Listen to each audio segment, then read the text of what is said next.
Good morning, dear Chairman of Energy Commission of the Lithuanian Parliament, dear CEOs of the companies, wind developers. Of course, I'm pleased to be here, and first of all, special thanks for the organizers, for the Derek Michalski and for the Voice of Renewables, and for Aistis Tadavičius for this conference. This is really a good momentum to talk about the wind power developments in Lithuania, and of course I'm pleased to see this title that we have a wind mission.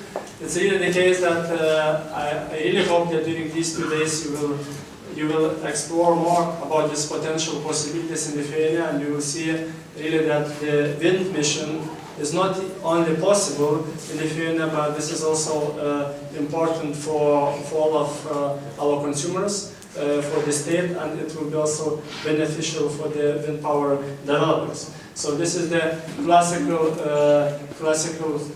not some sort of the compromise, but classical benefits for all the sides. This was the idea, and I'm really glad that we have today this opportunity to see the vision and the ambition of the government, of our parliament, and also to have a clear path how we are going forward on the development of wind power, or also renewables in principle.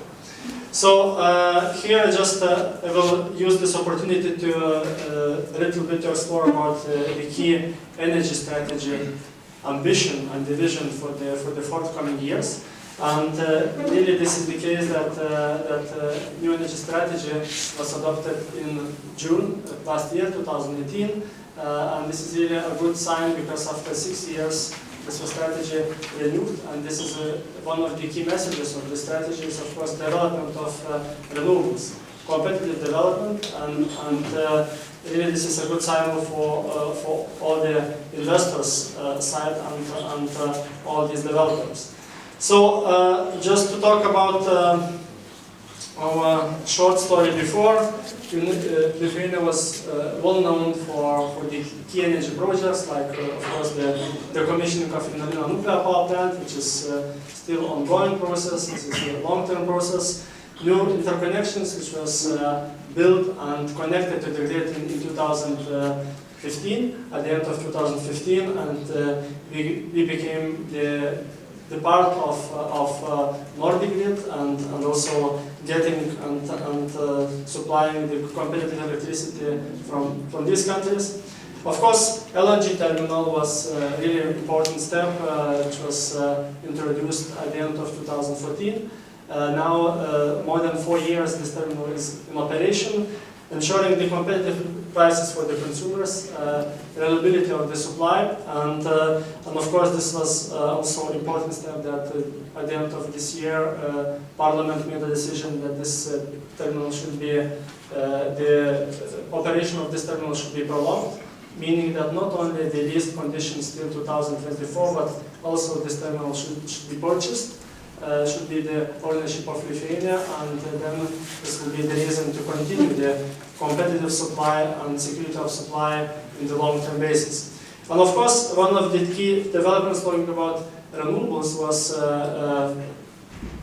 the road from gas to biomass. In 2012, we were consuming about 70% of gas and about 30% of biomass in our district heating system. Heating is very important, as you see from your windows, that this is the natural winter for us. And this was the key developments, and now we have the vice versa situation, that we have about 70% of biomass in district heating and about 30% of gas. So this was the key developments, but on the renewable energy sector, the last auction was organized in 2015. So this is very important now to go forward to the next stage on development of the renewables. And here we have quite a good situation, we have quite a good grounds for the future, because we achieved already now our 2020 targets.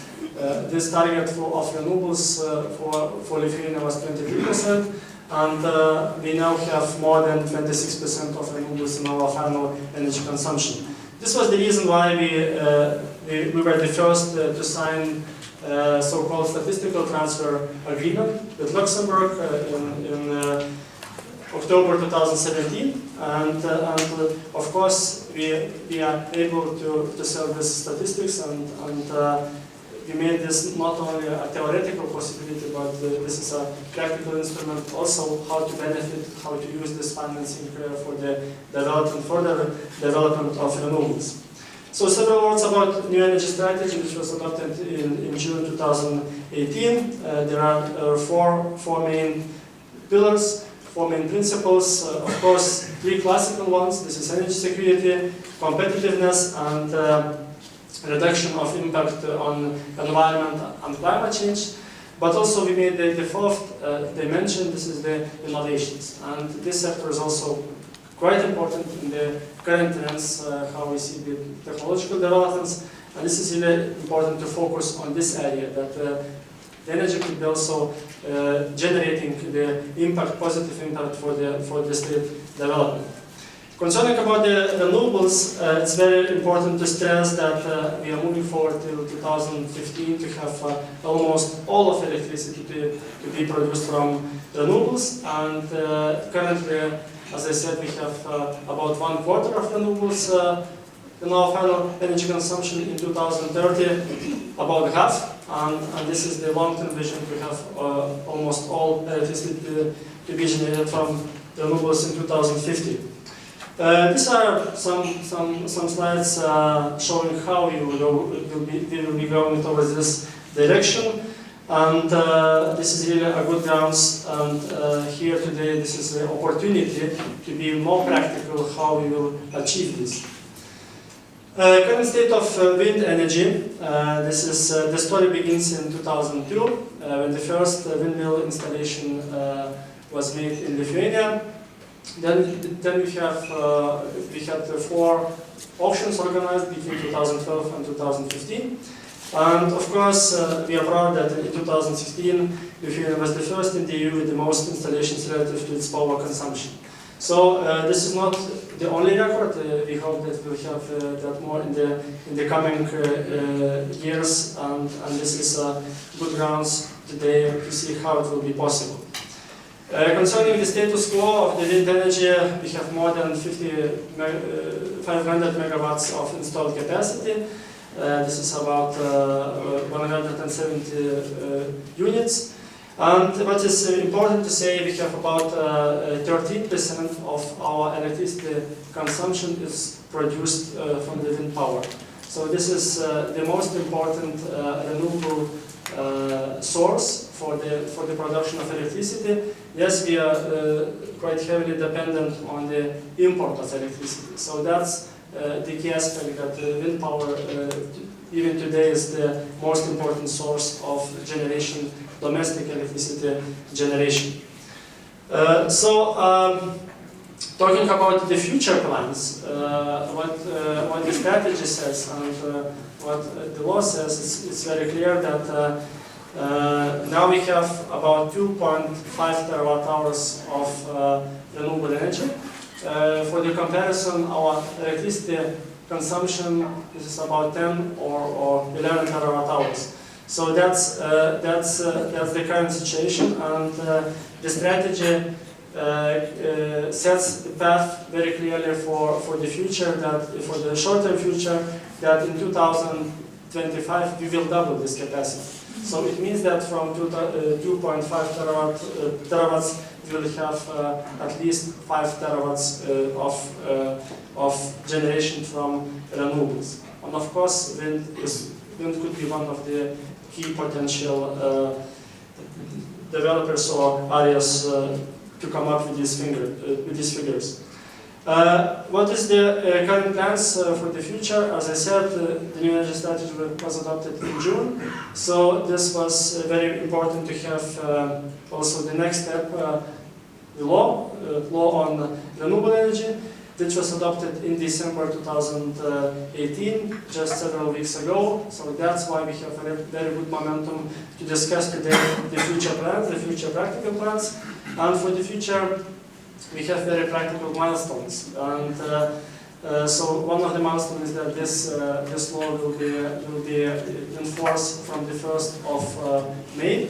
Of course, now we are talking to the European Commission to have the state aid clearance, and we do hope that it will be in time till the 1st of May.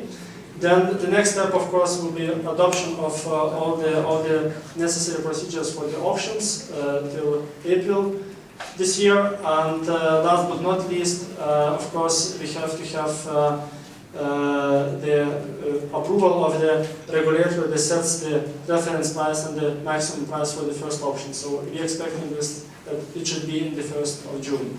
So last but not least, it will be on the path that the auction for 0.3 terawatts capacity could be organized on the 2nd of September. This is in the law, so we have no other choice, and we do hope that also this is in line with the wind power developers' interests. So, and this is the regulatory framework, the key aspects of this new scheme. Of course, we have more opportunity to discuss this today, but the key principle is that this is technology neutral principle. Of course, we're also moving forward to empower our local communities. It's very important for the reputation of the wind power developments as well as for the solar power, because this is always the case that to some extent, in general, society is supporting renewables and supporting wind power developments, but sometimes we have so-called NIMBYs effect, not in my backyard. And that's the reason that we would like also to have the instruments to attract the communities, to have the ownership of this project. So this is some sort in our plans that we also thinking how to ensure the practical support of local communities. And of course, it's very important to align these plans, these ambition plans, with the investments into the grid, and also to ensuring the balancing for the system. So that's nothing too much new, but just to summarize the key developments until 2025. So this year will be the threshold in the wind power development, and of course this will be on the technological neutral basis. And that, as I said, that very important thing is that from the 2nd of September, the auctions will be organized, and also we would like to have the clarity for the investors, the clarity for the wind power developers. For that reason, we will adopt the schedule for the forthcoming years. It means that the first auction will be for 0.3 terawatts, and then, of course, we will have the next schedule for 2 or 3 years, how the rest of the quarter will be split. I'm talking about the 2.5 terawatts, how this amount will be split. Offshore wind development, not so much today was done, but we are in the process, and now we're just exploring the grid market and environment possibilities. And I do hope that in spring this year we will have more clarity, as well as from our national perspective. We are always open to the regional cooperation possibilities, but first of all we have to investigate our national potential. So that's the way how to, that in spring this year we are hoping to put all the necessary dots in this track. So the earliest options for the offshore wind development is possible between 2021 and 2022. And structurally, of course, from the perspective, you can see some numbers, some parameters for the offshore wind power development, which is really, I see that this is really a competitive advantage, and this is a good message also for the investors. Last but not least, this is one part about the potential capacities for the future, but this is also very important to see the broader perspective, broader picture. And this is, of course, the perfect time to enter the market, not only to have this project here, but also to have the manufacturing for the wind power market, for the wind power parts, and Of course, here we have a good references, because Lithuania is the second biggest, best business conditions for the manufacturing, and we have 7 free economic zones, and of course largest port in the Baltic states, ice-free port, and this is also important for development of the wind power details and materials. So that's shortly from my side, just to explore the context in which we are living now, and congratulations for you being here. All the best wishes for you for this conference. We have as much as practical to have a good contacts, and also to be a part of Lithuanian wind power development for the forthcoming 2-3 years, and also to participate in the auctions in the 2nd of September. Thank you.